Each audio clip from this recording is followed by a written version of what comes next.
Here's some installation information on the Pop Eliminator for JJP games. Your game may be laid out differently depending on what year it is and what model.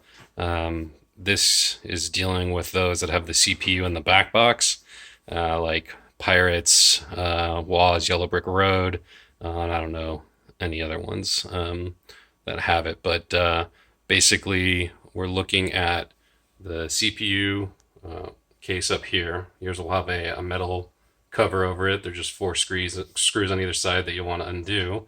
And then this is what it should look like generally. I have a different fan and moved a few things around, but basically this is what you'll see. And then right here at the bottom, there are three white Molex connectors. Two of them have red and black wires, and one of them have two black wires. One of them has two black wires. The far left one is a subwoofer, the middle one is the left upper speakers, and the right one is the right upper speakers. The Pop Eliminator device basically plugs in line with these. So you're going to take the device and basically unplug each one of these one at a time and plug it in line with the device. And then you're going to grab power for the device over down here, and you should find a female yellow and black Molex connector, yellow and black wires. That's just hanging free there. One of them is used for your back box lighting, which I have mine in use over here. I don't know if you can get that. But then one of them should just be sitting here free. And that's a free 12 volt plug that we're going to use. So you'll take the device. Let me grab it.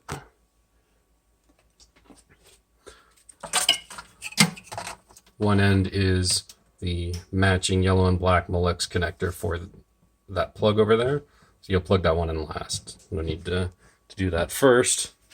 And then you're going to take this end with the clump of wires, and notice that each one is its own set. So this is one set of wires. It's got a male and female plug, and it's all connected together in one grouping. So this is what's going to plug in line with the ones that are going to that soundboard up there. So I'm going to take this one out. It's the easiest one for me to grab. You just pinch the two sides and pull out, and then that is going to plug in line with this connector here. It can only go in one way. So let's see how I can do this. Flat sides are down, flat sides are down. Just goes like that and clicks together. The other end of that, and you have to make sure that you're using the same grouping of wires. So I'm using this bunch of wires, oops, right here. They're zip tied together. So then I'm going to take the other end, which is going to be the complementary side, and that's going to plug right in where that one came out of. So I'm just going to stick it up in there. That's what she said. And plug it in.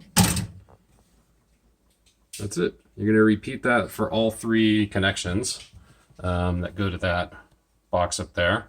I'm going to suggest, this is supposed to be up there, that you take the Eliminator device itself, and I think that it fits nicely right there. I've included a few little strips of tape if you want to use them to hold it there.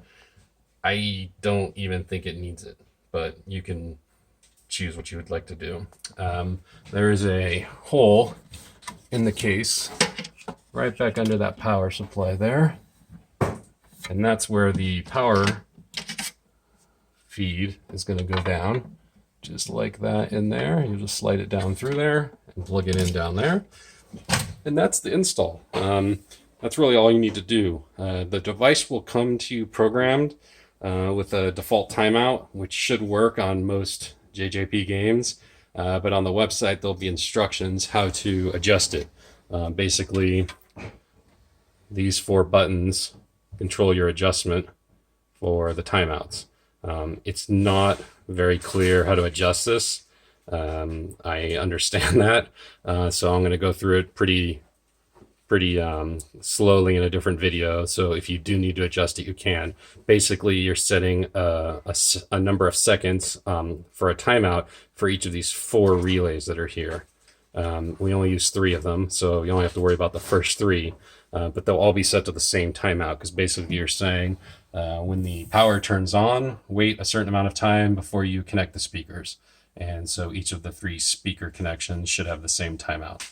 So that's basically it. It just mutes the audio until the pops are done, and then you don't have the pop anymore. So hopefully it makes your game a much better experience.